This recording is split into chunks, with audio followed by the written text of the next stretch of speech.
Hablamos del economista Rodrigo Mendieta. Él es un experto en economía, catedrático de la Universidad de Cuenca. Economista Mendieta, sigue la polémica. ¿Hay o no recesión en Ecuador? De lo que no hay duda es que hay una crisis, una desaceleración, falta de dinero en el bolsillo de los ecuatorianos. Un tema técnico, pero que puede también ser decidor. Esto de la recesión económica de Ecuador, ¿cómo lo interpreta usted? Muchísimas gracias por la entrevista, Gustavo. Un saludo cordial a usted, a Rosana y a quienes nos siguen en esta entrevista.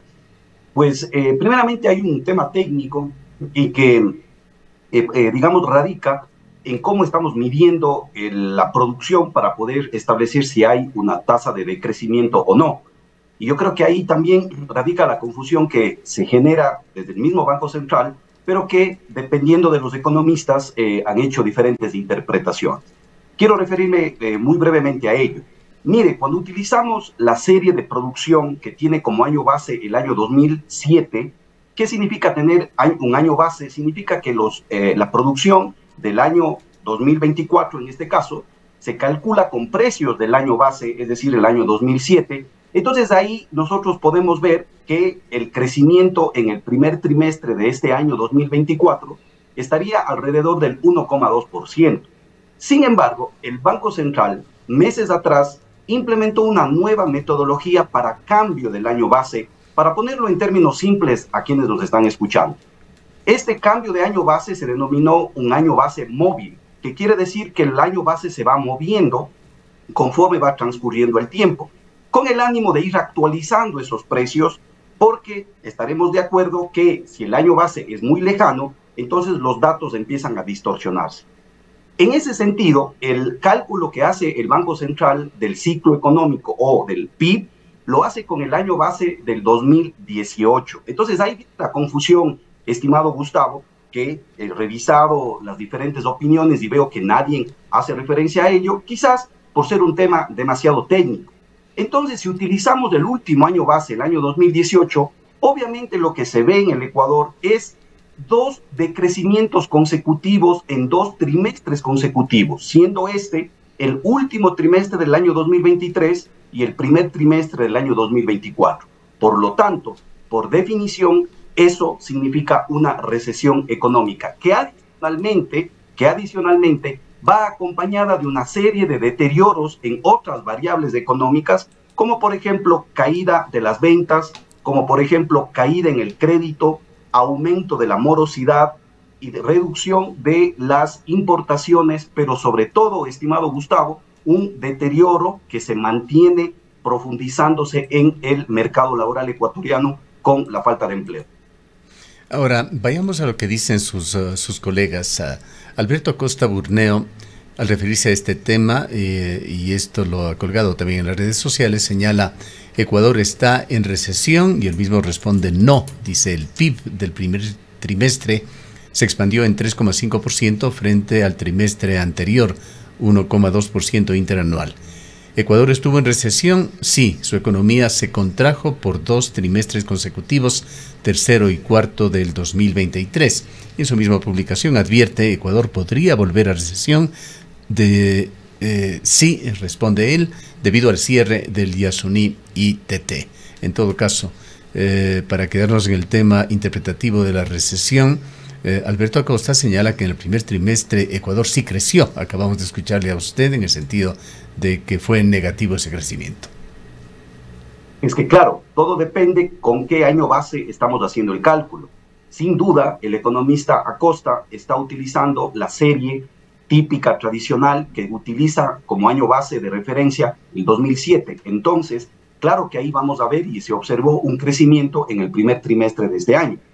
Que dicho sea de paso, lamentablemente las cifras con las que contamos siempre tienen un retraso considerable. De hecho, no tenemos todavía cifras para poder determinar qué pasó en este segundo trimestre del año 2024, cuyo mes de julio está inclusive por terminar. Entonces, en ese sentido, si es que se utiliza el año base 2007, crecimos en el primer trimestre el 1,2%. Pero si cambiamos el año base al 2018, como lo hace el Banco Central en este ejercicio de cálculo de lo que se conoce como ciclo económico, entonces podemos ver que la tasa de crecimiento en el primer trimestre es negativa, del 0,4%. Entonces, depende cuál de los 2 años bases estemos utilizando para poder tener una interpretación. Sin embargo, Gustavo, más allá de eso, es palpable porque tenemos otras cifras que dan cuenta de que la economía ecuatoriana definitivamente está muy venida a menos y que inclusive con, digamos así, pues proyecciones de los mismos organismos multilaterales de crédito, este año no vamos a crecer sino un 0,1%, nos dice el Fondo Monetario Internacional, 0,7% el Banco Mundial, y que con la configuración de estos datos que estamos viendo, seguramente no vamos a llegar ni siquiera, lamentablemente, a esas tasas de crecimiento en este año 2024.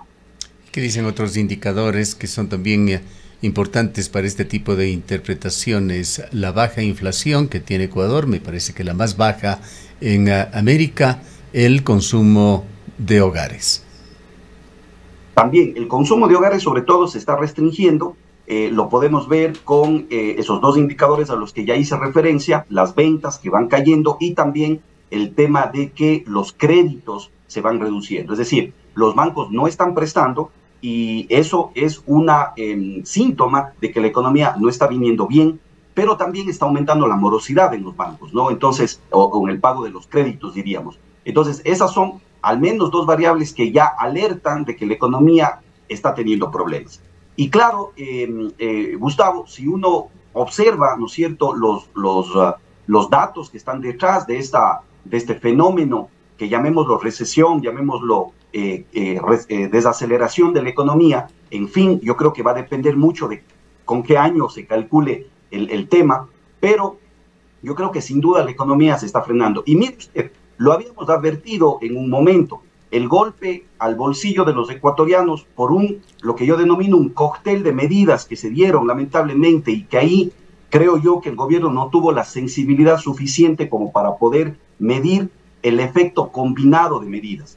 Aumento de IVA, reducción de subsidios, el tema de la inseguridad, crisis eléctrica porque los apagones obviamente que afectaron, y una recesión mundial que se está viviendo y que obviamente también afectaría a la economía ecuatoriana. Entonces esto configura, Gustavo, un cóctel de temas que lo que nos está llevando es a que la economía se frene, pero sobre todo, como yo decía, el empleo lamentablemente se mantenga con esos problemas estructurales que todavía sigue teniendo. Ahora, economista Mendieta, muy buenos días. Una de las alternativas a esta situación, según ha trascendido, es que se estaría preparando una nueva reforma tributaria. ¿Considera usted que el país necesita nuevas reformas tributarias y, de ser así, a dónde deberían apuntar estas? Mire, yo creo que eso lo que va a hacer es inyectar más incertidumbre porque tenemos una variable, lamentablemente, de cara al segundo semestre del año 2024 que estamos iniciando, y es el hecho de que entramos en un año político, en un tema electoral. Por lo tanto, esto inyecta incertidumbre en todas las economías, esto es por definición, a eso se le denomina el ciclo político-económico.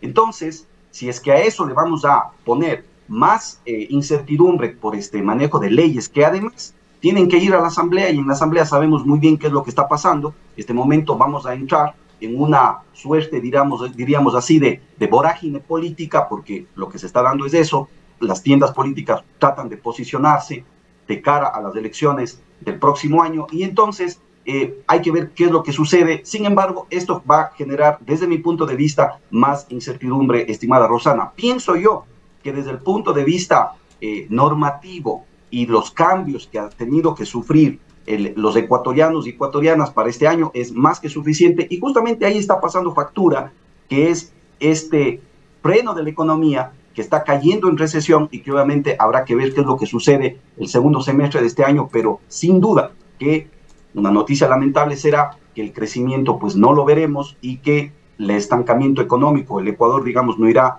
para adelante sino más bien retrocederá. Hay otros temas, economista Mendieta, sobre los que sin duda tiene interés nuestra audiencia, nuestros oyentes. La economía popular y solidaria, representada por mutualistas, cooperativas en Ecuador, se ha vuelto un componente muy importante de la economía ecuatoriana, de la banca ecuatoriana. Y se habla de que está sometida actualmente el cooperativismo a un estrecho espacio para maniobras financieras basado en altas tasas activas que se están pagando en inversiones y techos bajos restringidos en cuanto al interés que pueden cobrar en las tasas de créditos para sus clientes, lo cual va reduciendo el superávit de este sector de la economía, que se ha reflejado también en un incremento, en una morosidad que ha subido un 2%, que es muy significativo en estas últimas semanas. ¿Qué nos puede decir usted con respecto a este sector de la economía? Bueno, en general, el momento en que tenemos estos problemas económicos, esta recesión a la que nos hemos referido, pues se va a golpear toda la economía. Pues es, de hecho, la Oficina de Investigación de Económica de los Estados Unidos, NBER por sus siglas en inglés, que se dedica en los Estados Unidos solo a estudiar los temas de expansión y recesión, a lo que se conoce como ciclo económico, da cuenta de que el momento en que hay un deterioro económico de esta magnitud, obviamente se empieza a generalizar el efecto. Pues obviamente esto, en el caso del sector de economía popular y solidaria, en el caso del cooperativismo, también estará viéndose afectado.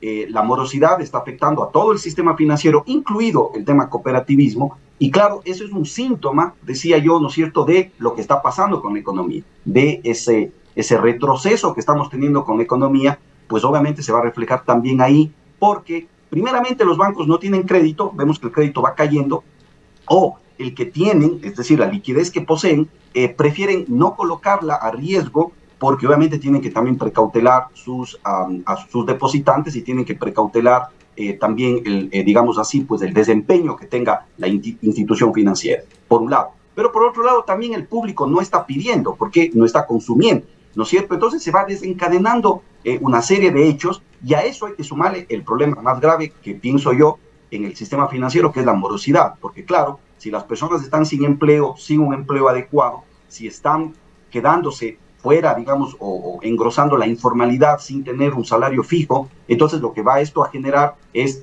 mayor riesgo para cualquier entidad financiera. Entonces lo que yo veo es que, claro, toda la economía se golpea, pero unos van a golpearse de una manera diferente. Seguramente el sector de economía popular y solidaria se golpeará de una manera distinta. Sin embargo, Gustavo, no quiero dejar de decir que también en recesión, es decir, cuando las economías están cayendo, obviamente también existen sectores que pueden ganar. Y por ejemplo, ahí, si es que no se está importando tanto, podemos tener un impulso para la producción ecuatoriana, por ejemplo, ¿no? Por decirlo de alguna manera. Sin embargo, pienso yo que estas cosas, para esto, lamentablemente en el Ecuador, al no existir un plan ni siquiera de mediano plazo en lo económico y menos en lo productivo, pues obviamente yo entenderé que muchos sectores no están preparados, digamos, para afrontar una recesión de este tipo. Lamentablemente en el Ecuador vamos reaccionando, tenemos políticas y estrategias reaccionarias en función de lo que vaya pasando. Luego de la pandemia, economista Mendieta, han sido temas relacionados con la política ecuatoriana tan conflictiva, la delincuencia tan agresiva y que tan mala imagen proyecta del país hacia afuera, la violencia. A esto se ha sumado una gran actividad en el tema electoral, con procesos electorales que derivaron de la muerte cruzada, y estamos ya en camino a otras elecciones. Todos estos temas de alguna manera afectan también a la economía ecuatoriana en la época post-pandémica. Ahora, al momento hay 14 precandidatos a la presidencia de la República, incluyendo el presidente Noboa. Yo le preguntaría esto como un consejo a los ciudadanos. ¿Qué es lo que deberíamos tratar de escuchar, de filtrar de las declaraciones, de los eventuales programas que presenten los candidatos a la presidencia de la República? ¿Cuál es la importancia del análisis de sus discursos, particularmente en este caso, en materia económica? Bueno, primeramente, sí, usted tiene toda la razón en el sentido de que nosotros como ecuatorianos venimos viviendo quizás 2 años de incertidumbre política, ¿no? Porque el tema de la muerte cruzada, digamos así, pues a finalizar el año anterior, fue quizás desembocó, digamos, eso es lo que representó una serie de problemas que ya se venían dando.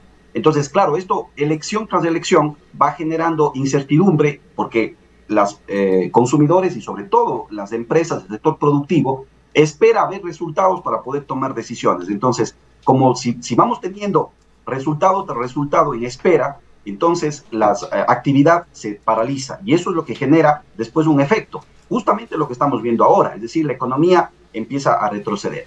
Seguimos en eso, es decir, no hemos parado porque si bien tuvimos un presidente que inició, digamos así, este año, pero enseguida, ¿no es cierto?, ahora en el mes de agosto vamos a entrar ya quizás en una mayor turbulencia política, toda vez que se vayan definiendo candidaturas, alianzas, siguiendo el cronograma del tema político. Entonces, ni siquiera queremos salir de algo y volvemos a caer en lo otro. Entonces, eso genera, y lo estudiaremos con detenimiento ya cuando se tengan las cifras, pero esto genera un golpe a la economía ecuatoriana, conjuntamente con otros.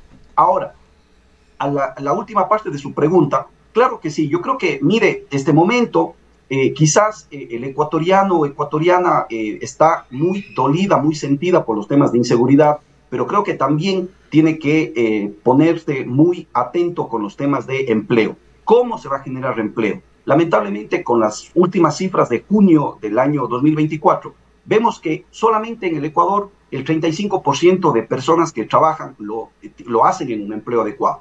Más de la mitad está en el sector informal de la economía. Los jóvenes, es decir, aquellos que están entre los 18 y 28 años de edad, el 70% de ellos están en el sector informal de la economía. Un joven en este momento, cuando se gradúa del colegio o de la universidad inclusive, va a engrosar la informalidad. Y es muy interesante esto, estimado Gustavo, porque hemos estado indagando últimamente. Cuando una persona entra en el sector informal, es muy difícil que salga. Y la informalidad de este momento, de algunos estudios que lo están realizando desde la CEPAL, Banco Mundial, BID, etcétera, y algunos investigadores alrededor de Latinoamérica, da cuenta que es el fundamental problema que este momento está o debe ser atacado en el Ecuador. Por lo tanto, pienso que debemos en un momento, como ciudadanía, desmenuzar las propuestas que nos harán los candidatos y candidatas y estar muy atentos a cómo se va a resolver el problema del empleo. No es un tema sencillo, ni tampoco es con una varita mágica se va a resolver, pero sí creo que al menos debemos tener candidatos y candidatas que sean sensibles a esto. No puede ser que estemos siempre poniendo esfuerzos en temas políticos, en pugnas, digamos así, pues legales, que tengamos estos líos de corrupción, cuando lo que el pueblo necesita definitivamente son fuentes de trabajo y repito, atacar la informalidad. Va a haber en América Latina una cruzada por la informalidad, porque la informalidad genera muchísimos problemas. Si a eso se le acompaña, quizás me tomo unos minutos, con el decrecimiento de la población que ya se viene a venir en muchos países de Latinoamérica. Por ejemplo, Colombia ha adelantado 15 años sus proyecciones de cuándo van a empezar a tener una tasa de población decreciente. Eso, sumado a la informalidad, Gustavo, va a acarrear una serie de problemas por los temas de seguridad social, por los temas de salud, los mismos temas de educación. Entonces, como América Latina tenemos que empezar a prepararnos para cuando eso suceda. El Ecuador, por lo tanto, tiene que empezar a tener políticas claras para ir reduciendo la informalidad y aumentando el empleo adecuado. Aterrizando un poco en nuestra provincia y región, para finalizar, economista Mendieta, ¿qué opinión tiene usted sobre el accionar del gobierno? Aquí nos quejamos diariamente sobre la acción del centralismo. El presidente de la República en alguna reciente declaración señaló que esta situación, con recesión o no, esta crisis económica del país se va a solucionar con una importante inyección de dinero por las medidas tomadas por el gobierno. Pero observamos desde acá, por ejemplo, en este crédito de casi 500 millones de dólares que la CAF entrega al país, la mitad se invierte en 3 provincias, coincidencialmente las que mayor población electoral tienen: Guayas, Pichincha y Manabí. Ni un solo centavo, ni un solo proyecto para el Azuay, que no llega ni siquiera a recibir respuestas a las cartas de sus legisladores en temas como la vialidad, que afectan tanto a la productividad en esta provincia. Quisiéramos culminar este diálogo con su comentario sobre cómo el accionar del centralismo afecta ya económicamente a la región.